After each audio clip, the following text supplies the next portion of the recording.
ወልድኪ ነፍሳተ ሶባራየኪ በእሳተ ኩነኔ ዘሃሙ ማርያም ትብሊ በንቲ አዎሙ።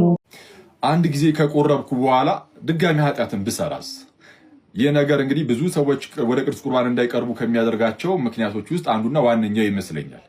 እንግዲህ ከዚህ ጋር በተያያዘ አስቀድመን ልንረዳ የሚገባው ነገር ምንድን ነው? አንድ ሰው ቆራቢም ሆነ አይቁረብም ኃጢአትን በፍጹም ሊያደርግ አይገባም። የመጀመሪያው እሱ መታወቅ ያለበት እሱ ነው።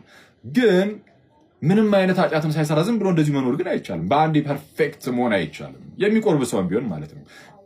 ወደ ቅዱስ ቁርባን መቅረብ ማለት ቀስ በቀስ ክርስቶስን በመምሰል ሕይወት ውስጥ ማደግ ነው።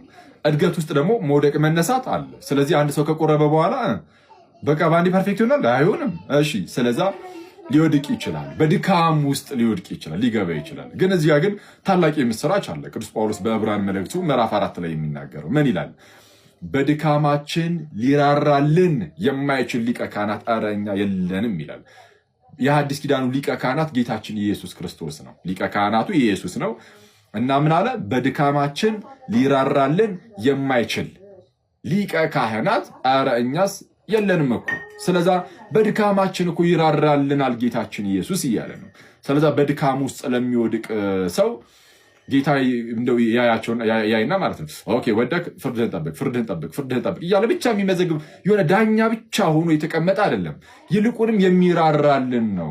ስለዛ ልክ ስንወድቅ በድካም ውስጥ ስናልፍ አይቶ ይረዳናል እና ተረድቶን ደግሞ የሚራራ ነውና ልጄ ድካም ውስጥ ገባች ብሎ የሚራራልን የሚሳሳልን መነሳታችን የሚናፍቅ እጁን ክንዱን የሚሰድልን ጌታ ነው ያለን።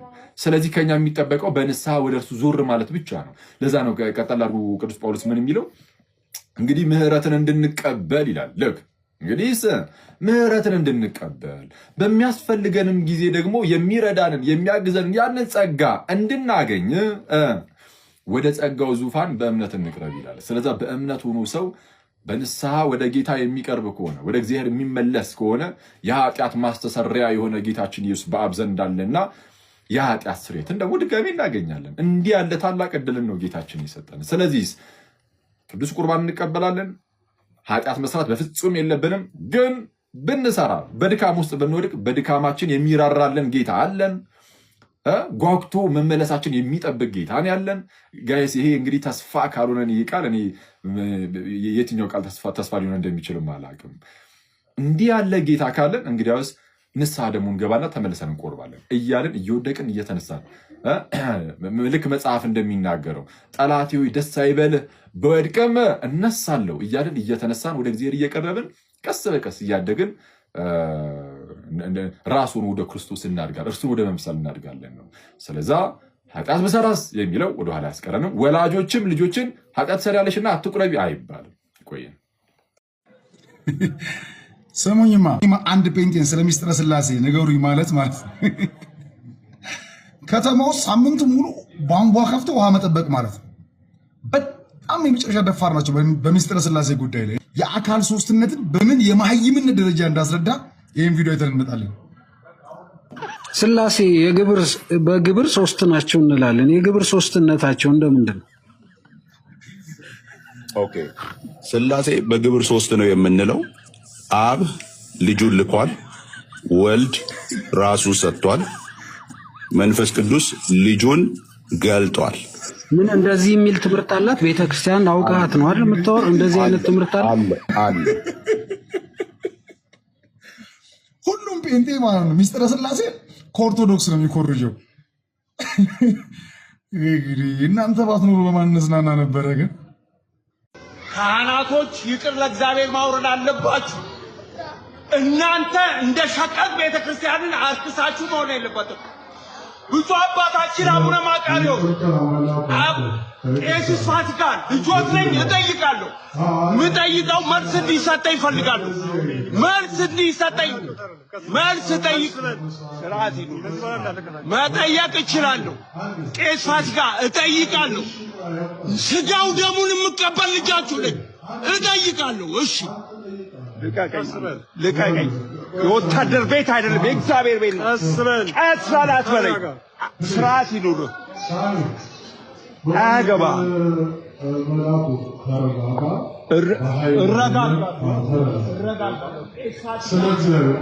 የአባታችን የአቡነ ማትያስ በረከት እሳቸውን ስጠይቅ ነጠላ የተቀዶ ወጥቷል። ለዓመታት ይወራል። አሁን ደግሞ ንስሐ አባቴ ናቸው እጠይቃለሁ። አባቴ በእናትህ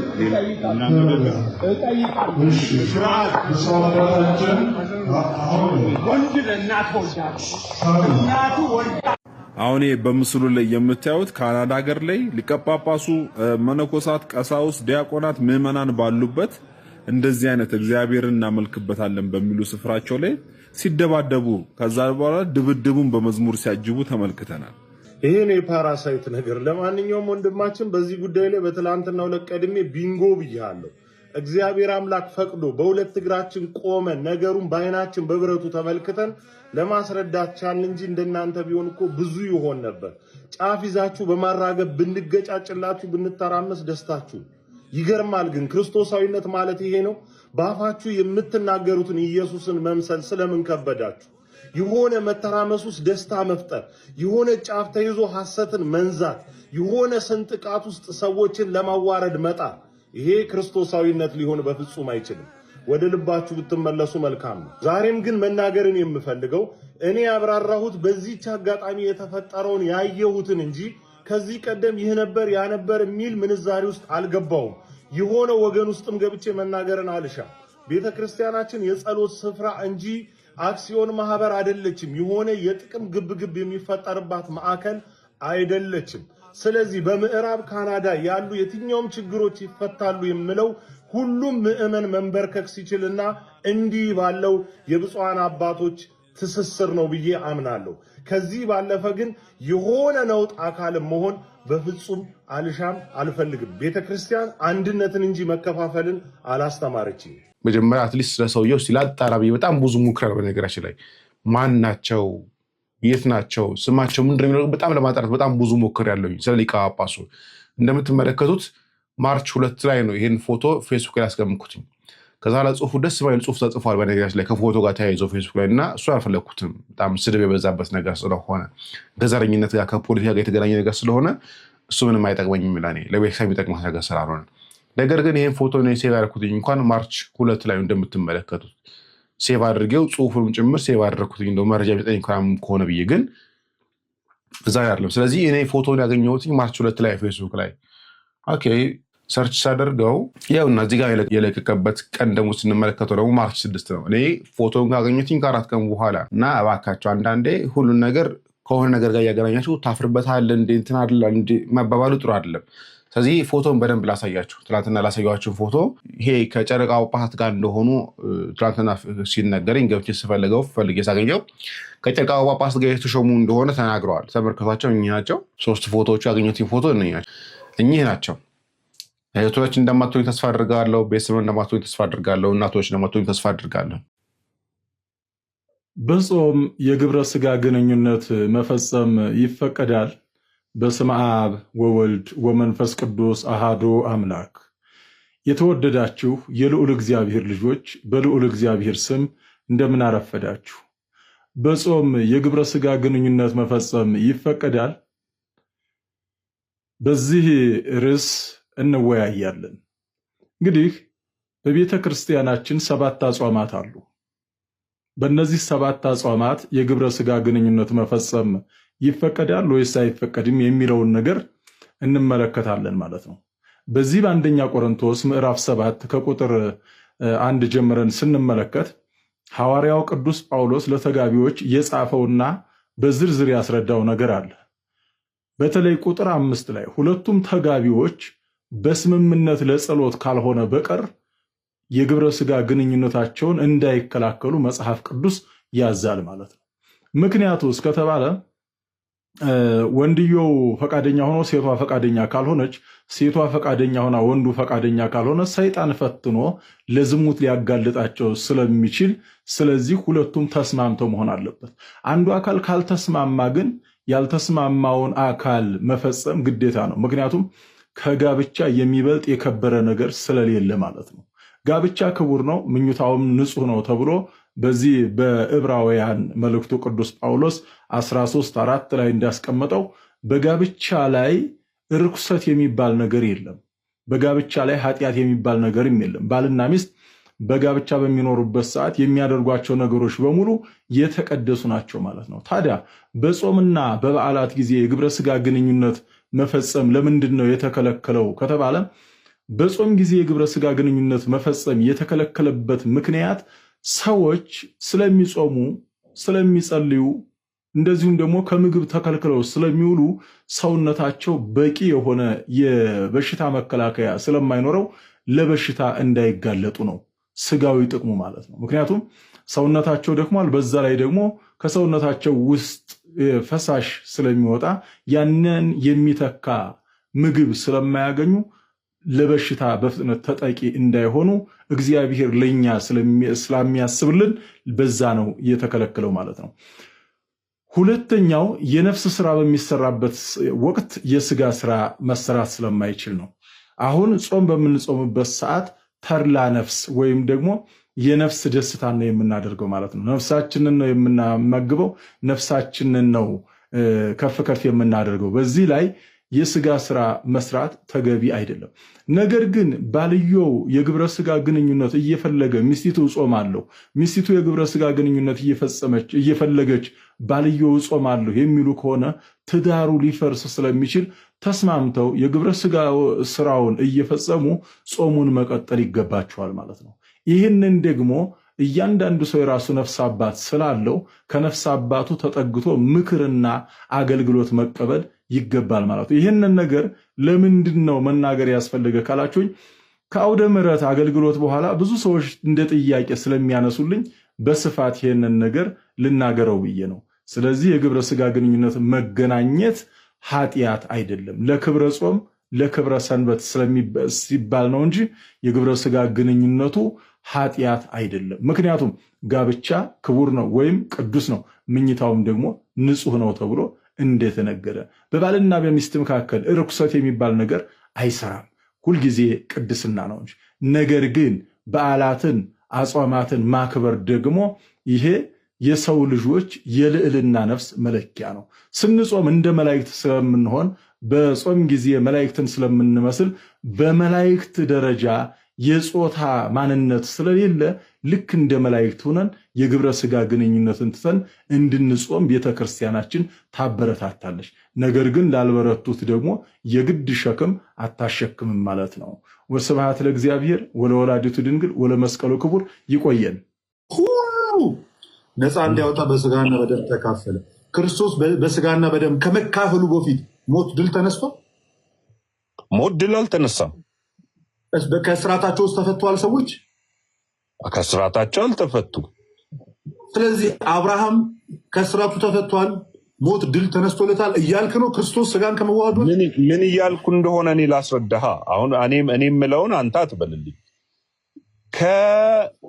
ከኢየሱስ መምጣት በፊት የነበሩት ሰዎችም በእምነታቸው ኢየሱስ እንደሚመጣና እንደሚሞት በማመናቸው ወይም ደግሞ መሲሁ መጥቶ እንደሚሞት በማመናቸው ምክንያት ከአዳም ጀምሮ አዳም የወለደው ከአቤል ጀምሮ እስከ በራኪው ልጅ ድረስ እነዚህ ሰዎች አማኝ ናቸው አይደል? መጽሐፍ ቅዱስ እንደዚህ ነው የሚያወራው። መጽሐፍ የሚያወራው እንደዚህ ነው። ባይዘው ጸድቀዋል ነው አይደል የምንለው? ጸድቀዋል። አብርሃም እኮ እግዚአብሔር አመነ፣ ጸድቀዋል፣ የዘላለም ሕይወትን አግኝተዋል። ጸድቀዋል፣ የዘላለም ሕይወትን አግኝተዋል። ኦፍኮርስ አለ እኮ ሰዎች ጸድቀዋል፣ የዘላለም ሕይወትን አግኝተዋል አለ እኮ። ኦኬ እንትን እንበል እናንብብ መጽሐፍ ቅዱስ። ታዲያ ሞት ድል አልተነሳም ያልከው ታዲያ ከምን አንጻር ነው? አረሙሌ እባክህ መሀል ግባ። ጌታ ፍቅር ይቅርታ ብሩኬ አለ ሙለታ አለ ከይቅርታ ጋር በእውነት አለው ማይጉድነስ ሳላስበው ቪዲዮ ከፈትኩኝ። ሶሪ መቼስ እየሰማህ ነው፣ እየተወያየን ተመልክተሃል። ከጌታ ኢየሱስ ክርስቶስ ወደዚህ ዓለም መምጣት አስቀድሞ በማመናቸው የጸደቁ የዳኑ የዘላለም ሕይወት ያገኙዋሉ። ክርስቶስ ሰው ሳይሆን ሳይሞት ሳይነሳ በፊት ጭራሽ ወደዚህ ዓለም ሳይመጣ በፊት ያ አሁን እንግዲህ ለአብርሃምም የተሰበከለት ወንጌል ነው። ያንን ወንጌል በማመኑ ድኗል። ለመዳን አብርሃም ሌላ ያደረገው ነገር የለም። ለትንሣኤ እኛ እንደምንጠብቀው የሚጠብቀው ነገር አለ። እሱም ለትንሣኤ እኛም ትንሣኤን ገና እንጠብቃለን። ለእነ አብርሃም ለብሉይ ኪዳን ከዚህ በፊት ለነበሩት ሰዎች የክርስቶስ ሰው መሆን መሞት ጭራሽ አያስፈልጋቸውም ነበር ማለት ነው። ያስፈልጋቸዋል። በዛ ነው እኮ የዳኑት ሲጀምር እነሱ። አሁን እኛ ወደኋላ እነሱ ወደፊት የዳኑት በክርስቶስ ምክንያት ነው እንጂ ክርስቶስ ከመምጣቱ በፊት የዘላለም ሕይወት ያገኙ ወይም ደግሞ ከውድቀት የወጡ አይደሉም ማለት ነው። እንዴት መሰለህ እያልኩ ያለሁት እኔ አሁን ለምሳሌ እኛ ወደኋላ ተመልክተን ከ2000 ዓመት በፊት የተሰራውን ስራ ምን እንድናለን፣ እነሱ ደግሞ ፊት ለፊታቸው ነው ያለውን እንደየዘመን እንትናቸውን ፊት ለፊት ያለውን ክርስቶስን አይተው በክርስቶስ ያምናሉ ማለት ነው። አሁን የሚፈጸሙ ነገር ለምሳሌ ትንሣኤ ብንል ትንሣኤ የሚያገኙት በኋላ ነው። መቼ?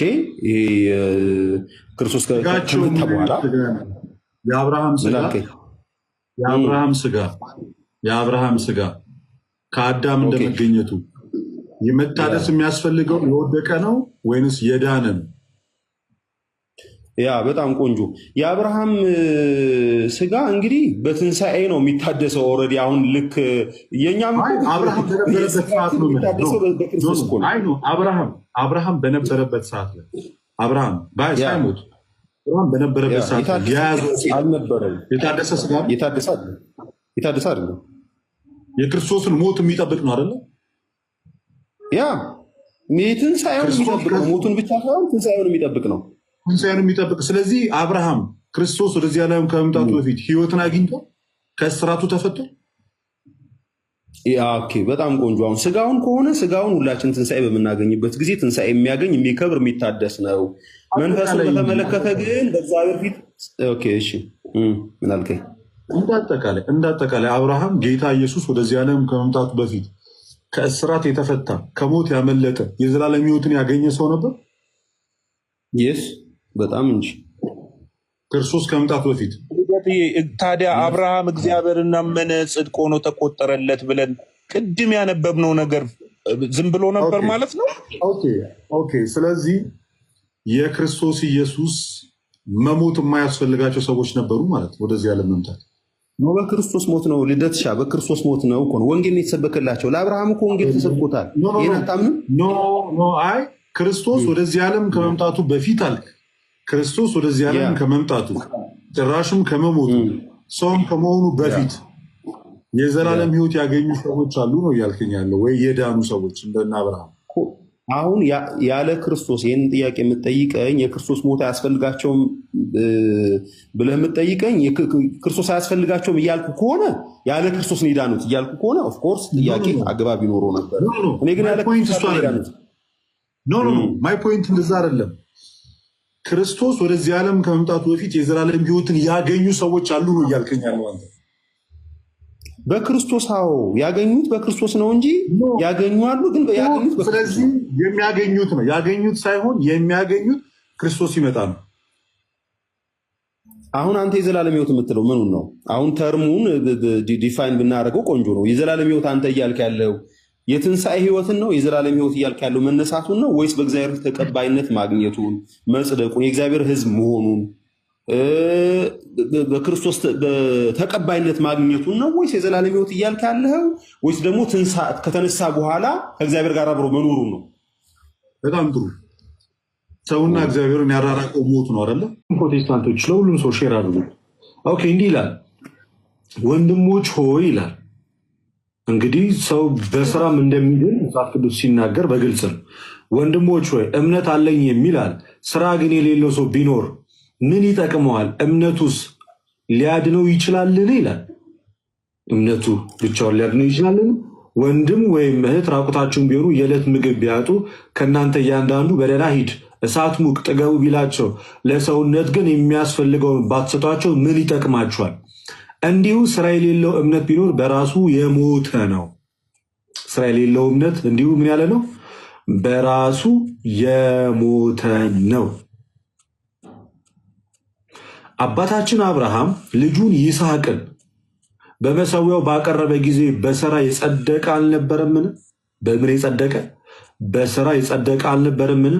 እምነትን ከሥራ ጋር አብሮ ያደርግ እንደነበረ በሥራም እምነት እንደተፈጸመ ትመለከታለህና። ሰው በእምነት ብቻ ሳይሆን ቁጥር 24 ላይ ማለት ነው። ሰው በእምነት ብቻ ሳይሆን በሥራም እንዲጸድቅ ታያለህ ይላል። አዎ ይሄ የመጽሐፍ ቅዱስ ክፍል ሰዎች በእምነት ብቻ ሳይሆን በሥራም ጽድቅን እንደሚያገኙ እምነት ብቻውንም እንደማያድን ይናገራል። አሁን ይህን የእግዚአብሔር ቃል እንግዲህ ቅድም ከመጽሐፍ ቅዱስ ከሆነ እቀበለዋለሁ ብለሽ ነበር አይደል? አሁን ይህን ቃል ትቀበያለሽ? ያዕቆብ ምዕራፍ ስንት ነበር ያልከኝ? ያዕቆብ ምዕራፍ 2 ቁጥር 14 እስከ 24 ድረስ ያለው። ሊና ተባለ እናንተ ጭስ አላችሁ። እሺ፣ ስለዚህ አሁን ይሄ እግዚአብሔር ቃል ነው አይደለ? እንደዚህ በግልጽ እየተናገረ ነው ያለው። እህቴ አቤት። የእግዚአብሔርን ቃል ለመቀበል እንደዚህ መቸገር የለብሽም። ምክንያቱም የቃሉ በግልጽ ስለሚናገር፣ ማመን ግን ያድናል። እዩ፣ እመኚው፣ ቃሉን ተቀበዩ። የእግዚአብሔር ቃል ነው። እሱማ የእግዚአብሔር ቃል እንደሆነ አምኜበታለሁ እኮ። የእግዚአብሔርን ቃል አላምንም አላልኩም። ሰው በእምነት ብቻ ሳይሆን በስራ ይጸድቃል እያለ ነው። ስለዚህ ሰው በእምነቱ ብቻ ሳይሆን በስራም እንደሚጸድቅ መጽሐፍ ቅዱስ ከተናገረ መቀበል ያለብን አይመስልሽም? ከመጽሐፍ ቅዱስ ከሆነ እንዴት አንቀበልም? ስለዚህ ስራ ያጸድቃል ማለት መልካም ስራ አይ ቲንክ እዚህ ጋር እንደሚለው ከሆነ ያጸድቃል ይመስለኛል። እንደዛ ይመስላል። አሁንም በእርግጥ ይሄንን ቦታ አላነበብኩትም። ይመስለኛል ሳይሆን በግልጽ ንገሪኝ። መጽሐፏን አስረግጦ ነው የሚናገረው። አብርሃም እምነትን ከስራ ጋር አስተባብሮ እንደያዘ ሰው በእምነት ከስራ የተለየ እምነት በራሱ እንደሞተም ጭምር ሰው በእምነቱ ብቻ ሳይሆን በስራም እንደሚጸድቅ ነፍስ የተለየው ስጋ የሞተ እንደሆነ ደግሞ ይላል ከስራ የተለየ እምነትም የሞተ ነው ይልና ኢቭን ለእምነታችን ራሱ ህይወት እንዲዘራ የሚያደርገው መልካም ስራችን እንደሆነ ግልጽ ቁልጭ አድርጎ ይናገራልና ስለዚህ በስራ ጽድቅ አለ ማለት ነው አይደለ? እህቴ ሳትሳቀቂ ንገሪ፣ ምንም ችግር የለውም። እግዚአብሔር ቃል ስለሆነ። አይ በእግዚአብሔር ቃል ለምን ይሳቀቃለሁ? በቃ ስለዚህ እዚህ ክፍል ላይ ተማመንን ማለት ነው በስራ ጽድቅ እንደሚገኝ። ያ በጣም ትርጎ በዚህ ሌላ ቦታ ደግሞ ላሳይሽ። አሁን ደግሞ ሌላ ቦታ እንግዲህ አንድ የመጽሐፍ ቅዱስ ብቻ ሀሳብ ይዘን አይደለም የምንሄደው እህቴ። አዎ ልክ ነው። የግድ ደግሞ ሌላ ቦታዎችን ላይ መመልከት አለብን። አሁን ደግሞ ወዴት እንሄዳለን መሰለሽ? ገላትያ ላይ እንሄዳለን። ገላትያ ምዕራፍ 6 ጋር ደግሞ እንሄዳለን። ተማምነን የምንወጣው አትሳቱ አለ እግዚአብሔር አይዘበትበትም። አትሳቱ እግዚአብሔር አይዘበትበትም። ሰው የሚዘራውን ሁሉ ያንኑ ደግሞ ያጭዳልን። ሰው ምን ሚለውን ያጭዳል እያለ ነው እህቴ።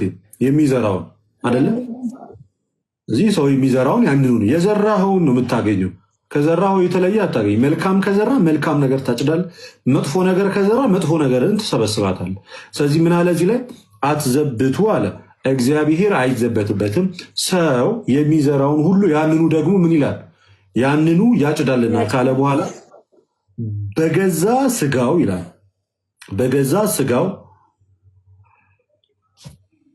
የሚዘራ ከስጋ መበስበስን ያጭዳል። በገዛ ስጋው ማለት በዝሙትም በምንም ራሱን የሚጥል ሰው ከገዛ ስጋው ምን ያጭዳል? መበስበስን ያጭዳል። በመንፈስ ግን የሚዘራ ከመንፈስ የዘላለም ሕይወትን ያጭዳል አለ። በመንፈስ የሚዘራ በመንፈስ ምን ያጭዳል አለ ኬና? የዘላለም ሕይወት። የዘላለም ሕይወት ምን የሚደረግ ነው? የዘላለም ሕይወት የሚታጨድ ነው አይደል? ከተዘራ የሚታጨድ ነገር ነው። እሺ ከዛ ጳውሎስ ምን አለ? ባንዝል ይላል፣ ባንዝል በጊዜው እናጭዳለን፣ ባንደክም በጊዜው እናገኛለን አለ።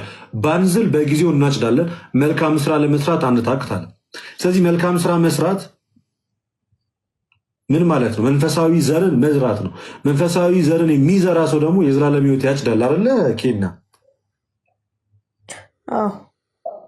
ስለዚህ በመንፈስ መዝራት ማለት መልካም ስራ ማለት ነው። ስለዚህ መልካም ስራ የዘላለም ሕይወት ያሰጣል ብሎ ሐዋርያው ቅዱስ ጳውሎስ በገላትያ መልእክቱ ምዕራፍ 6 ከቁጥር 7 እስከ 9 ባለው ላይ እንደዚህ ግልጽ አድርጎ አስቀምጧል። ይህንንስ መጽሐፍ ቅዱስ ክፍል እንዴት ነው ተቀበያለሽ? አይደለ? መቼስ የእግዚአብሔር ቃል ስለሆነ አልቀበልም ማለት አንችልም። ስለዚህ የዘላለም ሕይወት የሚታጨድ ነው ማለት ነው አይደለ?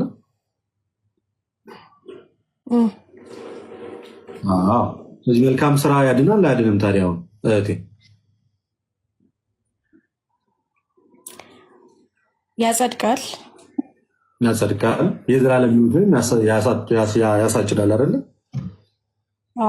ስለዚህ መልካም ስራ የዘላለምን ሕይወት የሚያሳጭድ ከሆነ መልካም ስራ ያድናል ማለት ነው።